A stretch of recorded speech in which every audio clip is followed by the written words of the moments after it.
오늘 하루 우리의 눈과 귀를 사로잡은 뉴스를 다시 한번 꼭꼭 되새김질하는 시간, 이슈펀치입니다. 네, 꼭두 새벽부터 심야까지 국내외를 뒤흔드는 뉴스가 하루도 쉬지 않고 쏟아지고 있는데요. 오늘은 어떤 뉴스들을 되돌아볼지 이슈펀치 시작합니다.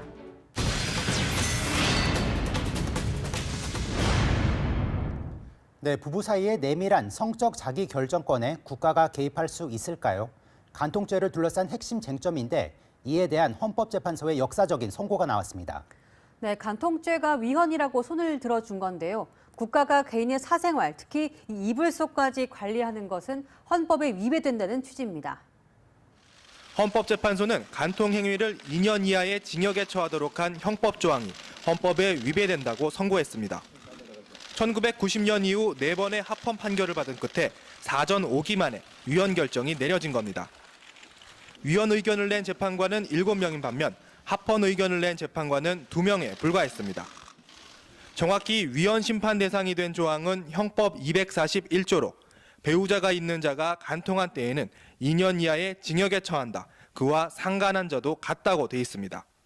위헌 의견을 낸 재판관들은 성에 관한 국민의 의식이 변화하고 성적 자기결정권을 중시하는 인식이 확산됐다며 해당 조항은 성적 자기결정권과 사생활의 자유를 침해한다고 설명했습니다.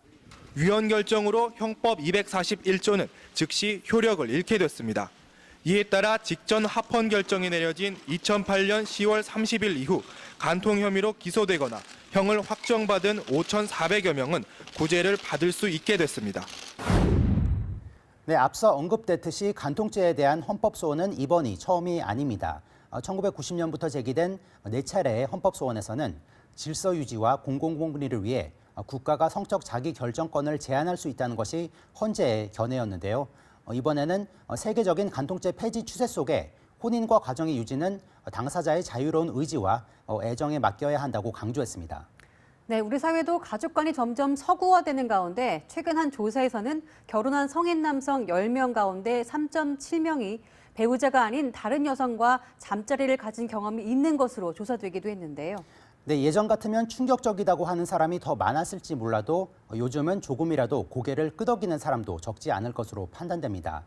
말 많고 탈 많던 간통죄의 폐지가 앞으로 이혼을 포함한 각종 가사 소송에 큰 파장을 가져올 것으로 예상됩니다.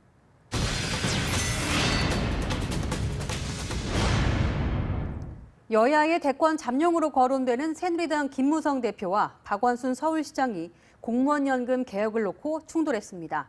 이 박원순 서울시장이 공무원 연금 개혁을 신중히 해야 한다는 취지의 말을 한 것을 두고 김무성 대표가 공개 비판한 건데요. 네, 박 시장은 곧바로 자신은 공무원 연금 개혁에 반대한 적이 없다며 생사람 잡지 말라는 식으로 맞받아쳤습니다.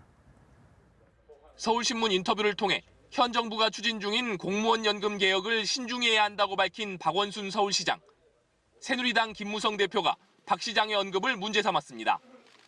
김 대표는 공무원 연금 개혁이 시급하고 절박하다며 국가 재정의 어려움을 누구보다 잘 알고 있을 만한 분으로서 매우 신중하지 못하고 적절하지 못한 발언이라고 정면으로 비판했습니다.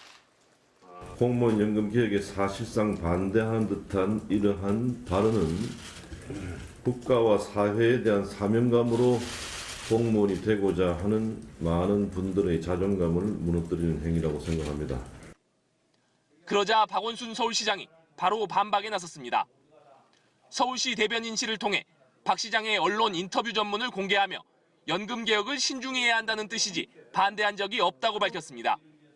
공무원 인재의 어떤 풀을 선순화한다는 차원에서 말씀하신 것이지 공무원 연금 개혁 자체를 반대한다든지 어떤 그런 틀에서 말씀하신 것은 아니다라는 점을 분명히 말씀드리고자 합니다.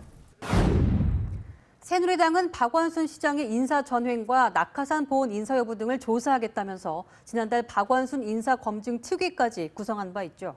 네, 역시 대권 주자로 거론되는 김무성 대표까지 이번에 박 시장을 겨냥하고 나서면서 야권의 차기 대선 주자에 대한 본격적인 견제에 나선 것이 아니냐는 분석이 나오고 있습니다.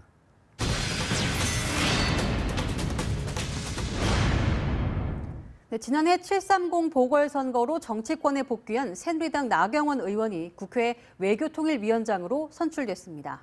네, 외교통일 분야 상임위 위원장에 여성 의원이 선출되기는 헌정사상 처음인데요.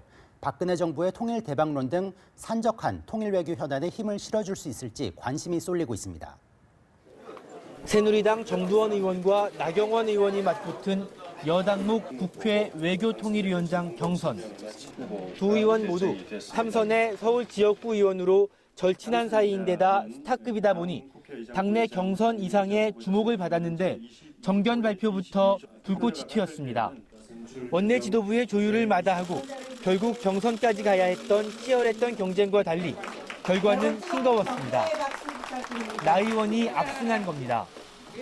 헌정사상 첫 외교통일위원장이자 19대 국회 첫 새누리당 소속 여성 상임위원장이 된 나 의원은 산적한 현안을 차근차근 풀어나가겠다고 밝혔습니다.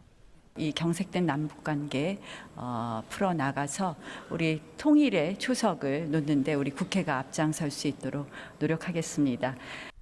판사 출신의 나 의원은 17대 총선 때 비례대표로 국회에 입성했습니다.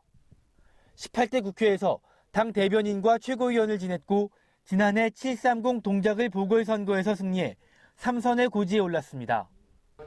당에서는 나 의원이 현직 외통위원으로 전문성을 갖춘 데다 오랜 기간 준비해온 점이 긍정적으로 작용한 것 같다는 평가가 나왔습니다.